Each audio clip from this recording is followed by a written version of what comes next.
Hi hello friends, welcome back to media talks. நான் உங்கள் மௌனிகா. மீண்டும் மீண்டும் கோவில் ட்ராக்கா அப்படிங்கிற மாதிரி தான் இருக்குது. குட் ஃபீல் வைப் ஷூட்டிங் அப்படின்னு சொல்லிட்டு நம்மளோட ஆண்டனி ப்ரோ வந்து ஷேர் பண்ணியிருக்காங்க. இபி ப்ரோ இருக்காங்க இல்லையா, எக்ஸிக்யூட்டிவ் ப்ரொடியூசர், அவங்க தான் நமக்கு பேக் டு பேக் அப்டேட்ஸ் கொடுத்துட்ருக்காங்க. ஸோ நேற்றுக்கு வந்து பார்த்திங்கன்னா ஆட்டோவில் போகிற மாதிரி அப்டேட் வந்து கொடுத்துருந்தாங்க. அது வந்து மகாநதி ஷூட்டிங் தான் நினைக்கிறேன். அவங்க கோவிலுக்கு ஆட்டோவில் போனாங்க இல்லையா, அப்போ எடுத்து சீனை தான் வந்து இப்போ ஷேர் பண்ணியிருப்பாங்க நினைக்கிறேன். என்னோட கெஸ்ட் தான் அது. அகைன் வந்து பார்த்தீங்கன்னா நேற்றுக்கு ஒரு அதாவது 2 days பேக் ஒரு கோயில் லொக்கேஷன் வந்து ஷேர் பண்ணியிருந்தாங்க. ஸோ அந்த லொக்கேஷன் இது கிடையாது. குட் ஃபீல் வைப் ஷூட்டிங் அப்படின்னு சொல்லிட்டு இது வேற ஒரு கோவில் லொக்கேஷன் ஷேர் பண்ணியிருக்காங்க. பட் ஷூட்டிங்னு போட்டிருக்காங்க, எந்த சீரியல் ஷூட்டிங்னு அவங்க போடலை. பட் இப்போதைக்கு அவங்க எடுக்கிற 2 சீரியல் வந்து பார்த்தீங்கன்னா, ஒன்று வந்து பார்த்தீங்கன்னா மகாநதி, இன்னொன்று வந்து ஐநார் துணையில் இப்போ வந்து கோவில் ட்ராக் அந்த மாதிரி எதுவும் இல்லை. ஸோ எனக்கு தெரிஞ்சு இது வந்து மகாநதி ஷூட்டிங்காக இருக்கிறதா ஹைலி சான்சஸாக இருக்குது. அன்னைக்கே சொல்லியிருந்தோம், திருப்பி இன்னொரு தடவை கோயிலுக்கு வர வச்சு தான் உண்மையை சொல்கிறதுக்கு பாசிபிள் இருக்குது. பட் அந்த ஷூட்டில் வந்து கண்டிப்பாக பாசிபிளே கிடையாது. விஜய் வரதுக்கு டிலே ஆகிடும் அப்படிங்கிற மாதிரி தான் எனக்கு தோணுச்சு.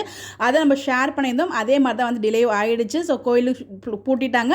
நிவின் கூட அவங்க போய் நம்ம எதிர்பார்த்தது எல்லாமே அங்கே நடந்துச்சு, எல்லாமே எங்களுக்கு டிஸ்கஸ் பண்ணியிருக்கோம். அகைன் அவங்க கோயில் ட்ராக் ஷூட் பண்ணியிருக்காங்கன்னா என்னவா இருக்கும், மேபி நம்ம நினச்ச மாதிரியே திருப்பி கோவிலில் வச்சு காவேரி வந்து அவங்க ப்ரெக்னெண்ட்டாக இருக்க விஷயத்த சொல்லுவாங்களோ அப்படிங்கிற மாதிரி எனக்கு தோணுது. ஏன் அப்படின்னா காவேரி வந்து சொல்லுவாங்க வெனிலாவா நானா அப்படின்னு அவர் டிசைட் பண்ணதுக்கப்புறம் தான் இதுக்கப்புறம் நான் சொல்ல போகிறேன் அப்படின்னு சொல்லிட்டு நிவின் கிட்ட சொல்கிறாங்க.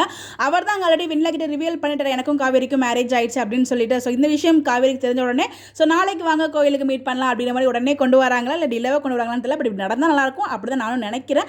பட் நடக்குமா ஏன்னா நமக்கு தெரியல, எல்லாமே டீம் கையில் தான் இருக்குது. இப்படி நடந்தால் ரொம்பவே ஹாப்பியாக இருக்கும். பட் தெரில, வெயிட் பண்ணி தான் பார்க்கணும். இதனால நிறைய சம்பங்களும் இருக்குது. நமக்கு இன்றைக்கி ஷூட்டிங்ஸ் பண்ணுறது நமக்கு பேக் டு பேக் நிறைய அப்டேட்ஸ் கிடச்சிருக்கு. வில்லன் கேங்ஸ்லாம் திருப்பி ஒன்ஸ் அகைன் கம்பேக் கொடுத்துருக்காங்க. அது எல்லாமே உங்களுக்கு அப்கமிங் வீடியோஸில் நான் ஷேர் பண்ணுறேன். இந்த கோவில் ட்ராக் வந்து மார்னிங்கே ஷேர் பண்ணியிருந்தாங்க. ஸோ இந்த கோவில் பற்றி உங்களுடைய கருத்துக்கள் என்ன, எதுக்காக இப்போ அப்கமிங் அகைன் கோவிலுக்கு போகிறதுக்கான ட்ராக் என்னவாக இருக்கும், உங்களுடைய கெஸ்ஸை மறக்காமல் கமெண்ட்டில் சொல்லுங்கள். இந்த மாதிரி அப்படி தெரிஞ்சுக்க நம்மளுடைய சேனலை ஃபாலோ பண்ணிக்கோங்க. அப்படி இல்லைனா குஹா ப்ரெக்னன்சி ட்ராக் இருக்கு இல்லையா, ஸோ அதுக்காக எதுவும் மேனிட்டு கோயிலுக்கு வந்திருப்பாங்களோ அப்படிங்கிற மாதிரி எனக்கு லைட்டாக தோணுது. இப்போ வீடியோ பேசிட்டு இருக்கும்போது அந்த தாட்டுமே வந்துச்சு. காவிரி இல்லாமல் வேறு யாரும் கூட கோயிலுக்கு வந்திருக்கலாம் இல்லையா. பார்ப்போம் என்ன நடக்குது அப்படின்னு சொல்லிட்டு. நீங்கள் என்ன நினைக்கிறீங்க, உங்களுடைய கருத்துக்களை கமெண்ட்டில் சொல்லுங்கள். Bye bye.